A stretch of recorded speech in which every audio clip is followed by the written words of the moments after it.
Hello students तुम्हालोकर comment अनुसरी आज मैं तुम्हालोकर बारे गुवाहाटी विश्वविद्यालय कटन विश्वविद्यालय तेजपुर विश्वविद्यालय डिब्रुगढ़ विश्वविद्यालय तथा अन्यान्य विश्वविद्यालयসমূहर अधीनत अनुष्ठित हबलगिया अসমীয়া एम ए एंट्रेंस परीक्षार बारे केइबाटा गुरुत्वपूर्ण और कमन इम्पर्टेन्ट कुएश्चन एन्सार লৈ আহিছোঁ।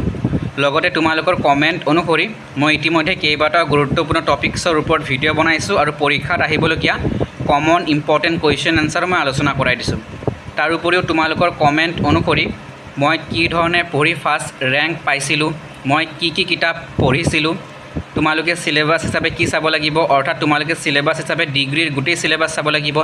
মই এইবোৰ বিষয়ৰ ওপৰত ইতিমধ্যে ভিডিঅ' বনাইছোঁ।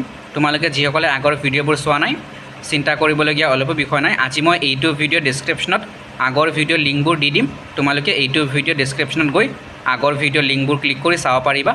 আজি আমি আলোচনা কৰিম খ্ৰীষ্টীয় চতুৰ্দশ শতিকাৰ অৰ্থাৎ প্ৰাক শংকৰী যুগৰ কবিসকলৰ বিষয়ে। আৰু পৰীক্ষাত প্ৰাক শংকৰী যুগৰ কবিসকলৰ ওপৰত প্ৰশ্ন আহে। প্ৰাক শংকৰী যুগ, উত্তৰ শংকৰী যুগ এইবোৰ বিষয়ে তোমালোকে ভালদৰে চাব লাগিব। পৰীক্ষাত প্ৰশ্ন হয় আৰু আগৰ ভিডিঅ'বোৰ তোমালোকে চাবা। ডেছক্ৰিপশ্যনত মই লিংক দি দিম। আৰু মোৰ ওচৰত থকা পুৰণি অসমীয়া এম এ এণ্ট্ৰেন্স পৰীক্ষাৰ প্ৰশ্ন কাকতসমূহ মই ইতিমধ্যে আলোচনা কৰাই দিছোঁ। আগৰ ভিডিঅ'বোৰ তোমালোকে পাবা। এতিয়া ইতিমধ্যে মই কৈছোঁ যে আজি আমি আলোচনা কৰিম খ্ৰীষ্টীয় চতুৰ্দশ শতিকাৰ অৰ্থাৎ প্ৰাক শংকৰী যুগৰ কবিসকলৰ বিষয়ে। খ্ৰীষ্টীয় চতুৰ্দশ শতিকাৰ অৰ্থাৎ প্ৰাক শংকৰী যুগৰ কবিকেইজন হ'ল হেম সৰস্বতী, ৰুদ্ৰ কন্দলী, হৰিবৰ বিপ্ৰ, কবিৰত্ন সৰস্বতী আৰু মাধৱ কন্দলী। আৰু প্ৰাক শংকৰী যুগৰ কবিসকলৰ ভিতৰত মাধৱ কন্দলীক শ্ৰেষ্ঠ কবি হিচাপে আখ্যা দিয়া হয়। আৰু এই তথ্য সত্যেন্দ্ৰনাথ শৰ্মাৰ অসমীয়া সাহিত্যৰ সমীক্ষাত্মক ইতিবৃত্ত কিতাপখনৰ পৰা মই লৈ আহিছোঁ। আৰু কিতাপখন খুবেই গুৰুত্বপূৰ্ণ, পৰীক্ষাত প্ৰশ্ন আহে, চাবা তোমালোকে। হেম সৰস্বতীৰ পৃষ্ঠপোষক ৰজা কোন আছিল মনত ৰাখিবা, প্ৰশ্ন হয়। হেম সৰস্বতী পৃষ্ঠপোষক ৰজা কমতাধিপতি দুৰ্লভ নাৰায়ণ। আৰু হেম সৰস্বতীৰ ৰচিত পুথি পৰীক্ষাত প্ৰশ্ন হয়, মনত ৰাখিবা।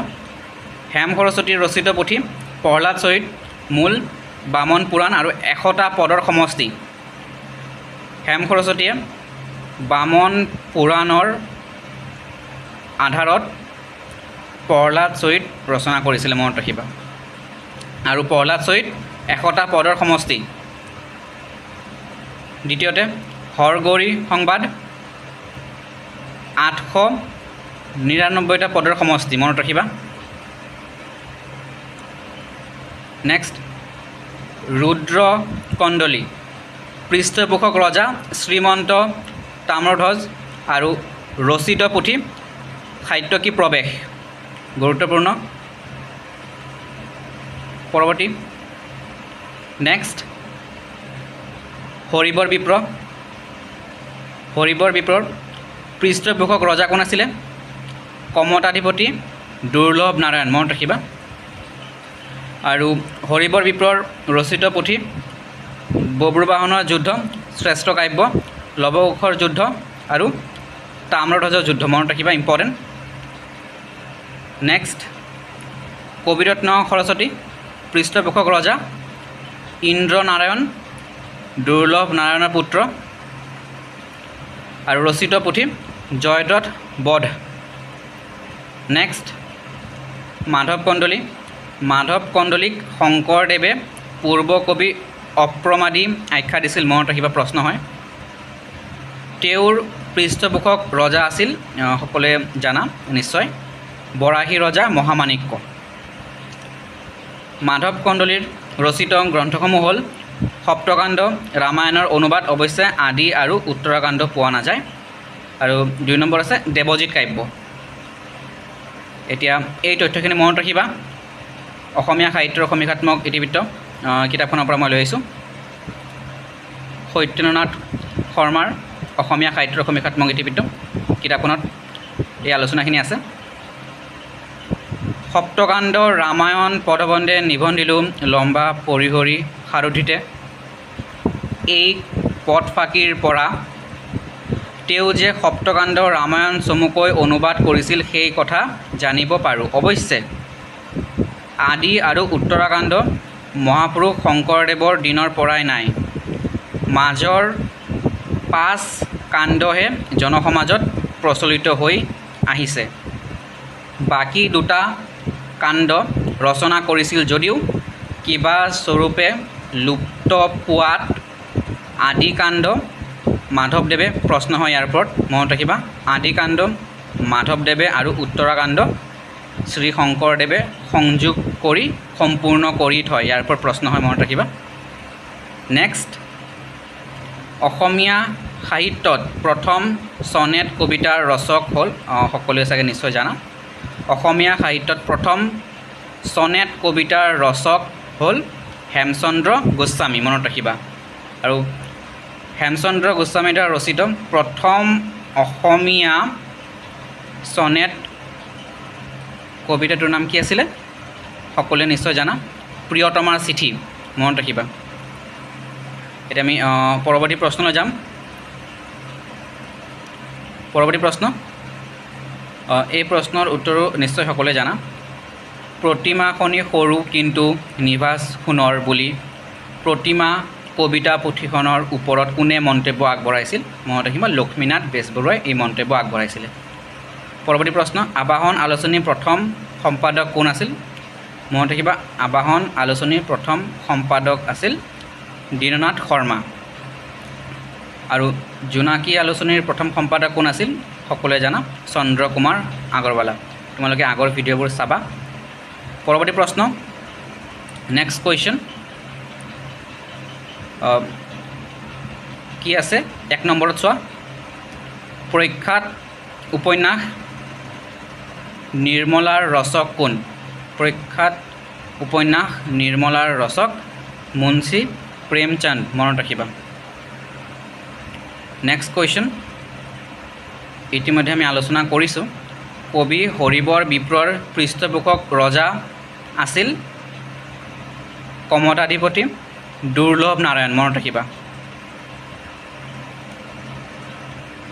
নেক্সট পৰৱৰ্তী প্ৰশ্ন, অসমীয়া ভাষাত লিখা প্ৰথম অসমীয়া ব্যাকৰণখন হ'ল, মনত ৰাখিবা, অসমীয়া ভাষাত লিখা প্ৰথম অসমীয়া ব্যাকৰণখন হ'ল হেমচন্দ্ৰ বৰুৱাৰ অসমীয়া ভাষাৰ ব্যাকৰণ।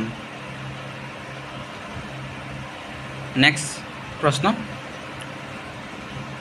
ডিম্বেশ্বৰ নেওগৰ মতে অসমীয়া ভাষা কোনটো প্ৰাকৃতৰ পৰা উদ্ভৱ হৈছে? ডিম্বেশ্বৰ নেওগৰ মতে অসমীয়া ভাষা কামৰূপী প্ৰাকৃতৰ পৰা উদ্ভৱ হৈছে, মনত ৰাখিবা। অসমীয়া ভাষা কামৰূপী প্ৰাকৃতৰ পৰা উদ্ভৱ হোৱা বুলি ডিম্বেশ্বৰ নেওগ আৰু বেণী মাধৱ বৰুৱাই মন্তব্য আগবঢ়াইছিলে। তাৰোপৰিও গুৰুত্বপূৰ্ণ তথ্য মনত ৰাখিবা, গ্ৰিয়াৰচন, বাণীকান্ত কাকতি এওঁলোকে অসমীয়া ভাষা মাগধী প্ৰাকৃতৰ পৰা উদ্ভৱ হোৱা বুলি মন্তব্য আগবঢ়াইছিলে। ঠিক সেইদৰে কনকলাল বৰুৱাই অসমীয়া ভাষা পৈশাচী প্ৰাকৃতৰ পৰা উদ্ভৱ হোৱা বুলি মন্তব্য আগবঢ়াইছিলে। তোমালোকে অসমীয়া ভাষাৰ ইতিহাস ৰমেশ পাঠক ছাৰৰ কিতাপখনত এই তথ্য পাবা তোমালোকে। আৰু পৰীক্ষাত কিন্তু এই বিষয়ৰ ওপৰত প্ৰশ্ন এটা হ'বই।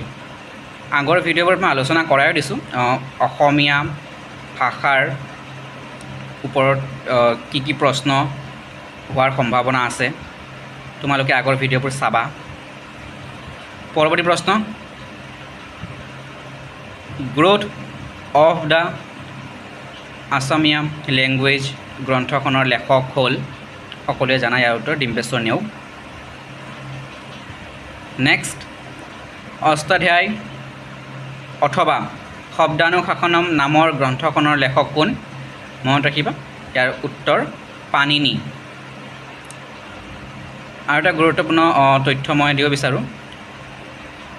2022 চনত গুৱাহাটী বিশ্ববিদ্যালয়ৰ অধীনত অনুষ্ঠিত হোৱা অসমীয়া এণ্ট্ৰেন্স পৰীক্ষাত আহিছিলে, মোৰ মনত আছিলে সেইবাবে মই কৈ দি আছোঁ।